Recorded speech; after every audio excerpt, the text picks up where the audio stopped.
And with less than 3 months to the impending general elections, the People's Democratic Party remains largely troubled by internal dissension, which, of course, comes from a disparate set of 5 governors under the aegis of Group of 5 governors. The G5 governors, they continue to flirt with various shades of opposition groups in an attempt to impose their will and extricate certain concessions from the leadership of the party. But have their mission been successful? Emmanuel Ogidi is a former PDP national vice chair, and he joins us now to assess the Atiku presidential campaign, the state of the party, and the efforts being made to resolve the crisis within the Wike group, as well, of course, as the PDP's chances in the 2023 general election. So we'd like to welcome you to the program this afternoon, Emmanuel Ogidi. Thank you for joining us. Yeah, thank you. How are you? Fine. Thank you. Long time. All right, so the campaign is long. February 2023 seems like it is a very far time away. In the last couple of months, can you give us your assessment on how things have played out for the PDP? We know there have been quite a lot of intrigues, and what do you make of how Atiku has steered the campaign so far? Yeah, well, you know, it has not been easy. We are aware of that, considering the environment we are faced with today. There's so much distraction. But we are doing well. I was in Lagos on Monday. That campaign was very successful. I didn't know, after the rally, I was now going from Tafawa Balewa Square to my hotel. I didn't understand Lagos is still like this. I was in the vehicle for over 4 hours, and the cab guy said, "Oh, where are you from?" I said, "I'm not from." He said, Then I remember Lagos is for Lagosians. So when I saw the way our people responded, in spite of transportation issues, I was happy. And there's still room for more. We're moving. If you remember, we had a very terrible start, very, very bad start. But I thank God we were picked up. We believe that by the grace of God, by January, there'll be a lot of improvement, because we have really taken the bull by the horn. So how are you? Okay, now, although the G5 governors have not endorsed any particular candidate, they've made it clear that they stand for Southern presidency in 2023. And of course, we know that part of their grounds with the PDP, according to them, is that they're fighting for inclusivity in the party leadership. Now, what's your take on their position, saying that a lot of people, including several sociocultural groups, believe that it is actually the turn of the South to produce the next president of the country? You see, most of us are real party men, and we beat our chests. Once the party has taken a decision, we have to go through the party. The G5 governors are there doing what they're doing. But the good thing is that they're still in the PDP family. And I believe that one day, by God's grace, they'll be touched. You know, that tells you that they love this party. You know, you see, when you are really in love with PDP, yes, you have your, what do you call it, the disagreements here and there, but you still want the PDP to win. I believe by the time we get to January, you see a lot of changes. I believe so. I believe strongly. Because if they wanted to leave, they would have gone a long time ago. Yes, we're still talking with them. It's true, you can see outbursts. Like I said before in my interview, Governor Wike still has something, you know, in him, because he believed that he was supposed to win the primaries, be the candidate, because he believed that he has a lot to offer to the country. You know, he's a very young man. He has a lot. So it would take him time to offload all those things he has inside him. But I'm happy as he's talking. I pray he keeps talking. As he's talking, he'll be releasing the tension from, because he's trying to heal from the inside. That's why he's talking. So I believe that from next year, there'll be a lot of improvement. I believe so. And speaking... You know, you see, our candidate, Atiku Abubakar, is a father. We are not, we're trying to make sure... See, I can tell you something. What we are going through is also what Nigeria is going through. Nigerians expect a lot from us. I will feel it if we're not able to resolve it. But I believe that by the grace of God we'll resolve it. Because Nigerians are watching us. They are really watching us. And Governor Wike and his group, they know that. And we're trying to tell some of us. Because we don't all have the same endurance. That's why I see some of us get so worked up and we react and so on. But me, I don't react to such things. Because this is when you're dealing with human beings, you must have patience. Patience is inelastic. You can't say it's enough. But you're dealing with human being. You can't say it's enough. Until the human being is no more. That's why you say it's enough. So since there's life, there's hope. And don't forget, we are entering the critical stage from January. Because apart from him, all of us have their own elections to look after. But he also has election. Because every candidate in Rivers State are his candidate. So I believe by the grace of God, we'll resolve it. I don't have any fears at all. It's normal what's going on. We have seen this happen several times. If you remember, people left, came back. People left again and came back. What we said is that even if you come back today, we're going to restore you in what you are. And everybody's aware of that. So you don't worry. I don't have any fears. Okay. Well, when I will have fear is if I see our candidate not reacting. That's when I will have fear. But my candidate, by God, Atiku Abubakar, and the Vice President, they're all very calm. Yeah. Taking it by the day. So we're cool. He is quite calm. And speaking of talking, of course, it's very important to engage with the constituents, of course, Mr. Ogidi. We are hearing you loud and clear from the studio. Speaking of speaking and talking and the importance of, the front-runner candidates talking to the people, we know that certain other candidates from other parties have been receiving quite a bit of heat for not, it seems like you're having some audio issues. We will try and get back to you. We're going to have a short break, and we will return, hopefully, with this interview with Emmanuel Ogidi. Stay tuned. Welcome back to Newsday. Thank you for staying with us. We still have Emmanuel Ogidi with us, the former PDP National Vice Chairman of the South-South. He is going to be assessing the Atiku presidential campaign as we were earlier on, and of course the state of the party and the efforts being made to resolve the crisis within the Wike group, otherwise known as the G5 governors. Thank you so much, Mr. Ogidi, for staying with us. Before we went to the break, I was asking you about the importance of speaking and talking.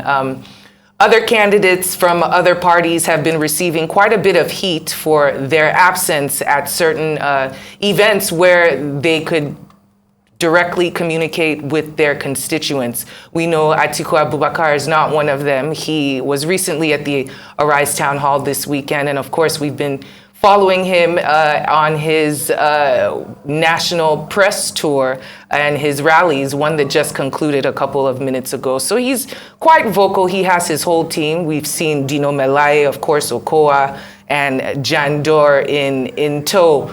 My question now is do you think he's doing a good job at engaging with the constituents?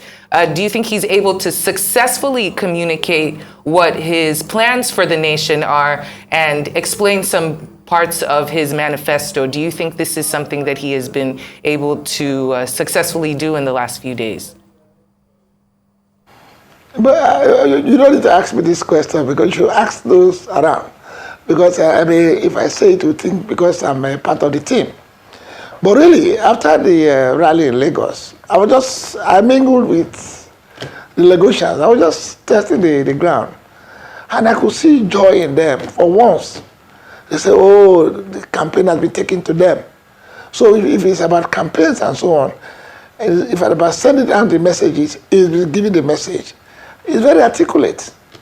So, like I said, thank God that we have up till first week, second week in February. You see, by the day, it's improving. People are beginning to understand us the more. So we're cool. We're good to go. But everything's all by the grace of God. So I think we're doing well. Well, Mr. Ogidi, the PDP is also witnessing some defections. I mean, one was announced at the PDP rally that we just watched. And of course, we know that Yakubu Dogara has also left the APC to go back to the PDP. But it does seem like the two major political parties, that's the APC and the PDP, it seems like they're just reinventing the wheel. The same set of people are going in and out of the political parties. So what would you say sets the PDP apart from the APC in terms of ideology and approach to leadership? You see, sometimes if you stay in a party, like they used to say, when you want to really enjoy a dance, you have to move around and really watch it. Take Yakubu Dogara, for instance. He was with us. He left for some reason. But he's not saying what some of us have seen a long time ago. And then he realized it and he said, oh, this is where I should end the journey. That's why he's back. And when I saw him in Lagos, he was so excited, he was happy. That's what will happen. All these people, some of them defecting, I can assure you by the grace of God, they will come back. PDP is a big family. And there's no family today in the world. No matter the nucleus of the family, there's always a problem. But at the end of the day, family is family. In PDP, we say it's a family affair. So what sets the PDP apart from the APC in terms of ideology and approach to leadership? Can you explain the differences between the two? I really don't like talking about APC because they're just there. But when it comes to PDP, we are more interested first in rescuing Nigeria. And how do we want to do it? Our candidate has been on this line for a long time. Our ideology first, family. That is why, you see, if it was before, people say, what is all this? Get out. No, we can't say get out. In Nigeria, we have to remain in Nigeria to resolve Nigerian issue. That's what we're doing. You see, the APC, yes, they've been there. If you remember, let's go back to 2015. They came with a template and deceived Nigerians. Nigerians thought that we're not trying enough.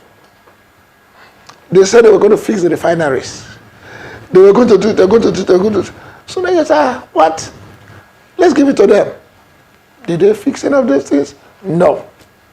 And we have said, look, it was in our program that we're going to fix all of these things. We are not deviating from what we have been saying and doing since 1999. All we are working on is to improve on what we have said to do. So that is our plan, to improve on it. If you remember during the town hall meeting, when our candidate was asked a question, how he was going to deal with those issues, he said, look, there are certain issues today that is very thorny because they are constitutional. Whereas other candidates were saying they're going to do it, they're going to do it, they're going to do it yesterday. No. There are some considered issues that must be addressed. And he said, because of his nature, because as vice president then, working with Obasanjo, he was working with the governors. So he knew the importance of these our governors. That's why you see, we're very careful. When you're dealing with governors, they have enormous powers. Therefore, you can't wish it away. So you must handle the governors with care. Now, that's what we're doing. we don't want to lose anybody in this fight because everybody's required. Me and you, everybody. And let me quickly commend Arise TV for that town hall meeting, last town hall meeting. It was so well done. I don't know how you even got those your journalists to ask those questions. Yes, the three candidates that were there, they performed at their various levels, trying to sell their manifesto. But you agree with me that Atiku Abubakar was in charge because he had a comparative advantage over the others. As a vice president, because he handled the economy, it was easy for him. And if you remember what they showed me, one of our was explaining when Atiku said, how was he going to raise the fund for the SMS? And he said, we're going to privatize the refinery. People said, oh, you did so much. We said, look, in privatization, all will not be successful. Some will be. Those that were not successful will be revisited. That's how these things work. When you're dealing with human beings, you cannot turn the human being 360 degrees. You have to work gently with the human being. So all what we're doing now is on our template. The 5-point agenda is on a track on it, and that is what will rescue Nigeria. And we are saying that it's not going to be automatic, it's not going to be one day. We don't want to lie. Because the destruction we are in today is serious.